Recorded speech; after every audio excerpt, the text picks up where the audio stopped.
Yeah,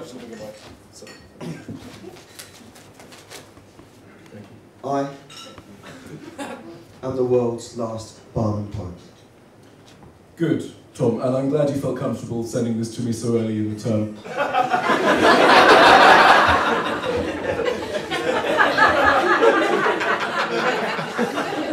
You presented me with a direct and declarative opening which immediately places the reader in the world of the poem. I see America drinking the fabulous cocktails I make.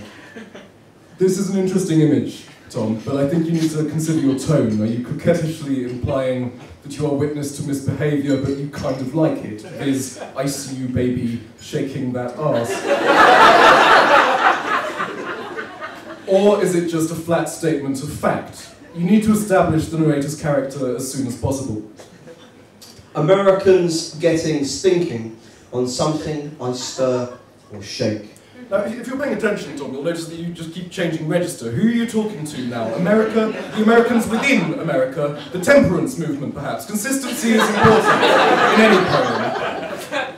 If you're going to personify the whole of the USA, that's fine, but don't change the context without warning in the second line. The sex on the beach. I can't help but feeling that going straight for this cocktail cheapens the whole affair.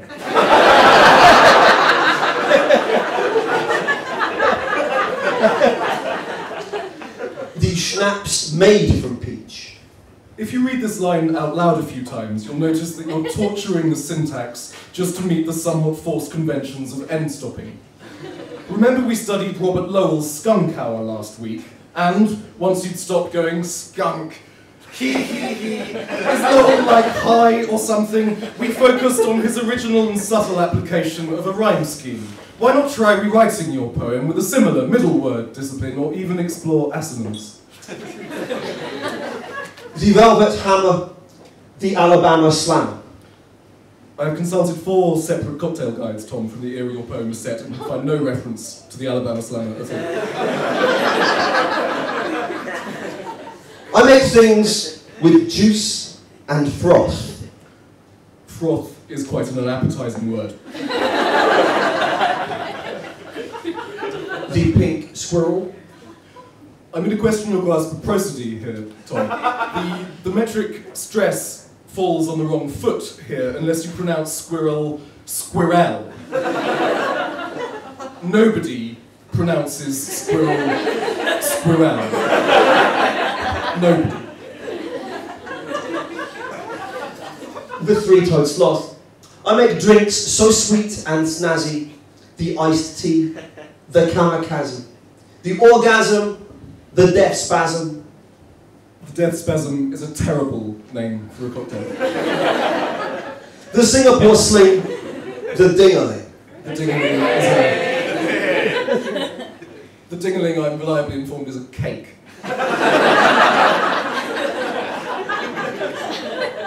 America, you're just devoted to every flavour that I've got. But if you want to get loaded, why don't you just order a shot? At the risk of being pedantic, Tom, I'm going to focus on a single word here and harp on about it. I don't really know what the conjunction but is doing in these lines. You address America directly, observing its dedication to all of your flavours. However, you add, if you want to get drunk, which was surely implied in the already referenced dedication, you seem to separate the flavour and the effects of alcohol, its substance and its accidents, if you want to get Aristotelian, which I usually do. But then you comment on them both simultaneously, which makes me wonder why you bothered separating them in the first place. Are you lazily conflating cocktails with shots and making a complete mockery of language in the process with a redundant conjunction? Viz, I love salad, but I love lettuce.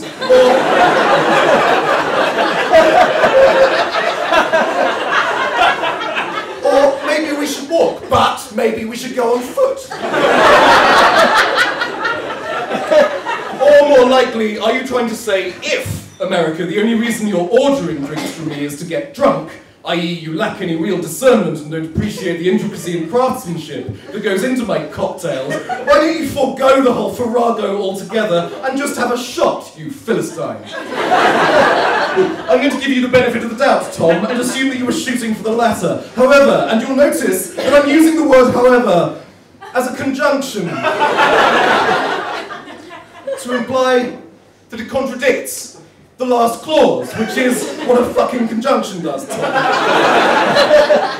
To every flavour you have. In other words, America en masse appreciates your art to the point of slavish loyalty. Your sly intimation, therefore, that this very America might rather just order a shot is at best inaccurate, at worst offensive, and furthermore undermines grammar as well as the very point you're trying to illustrate with the final lines of your poem.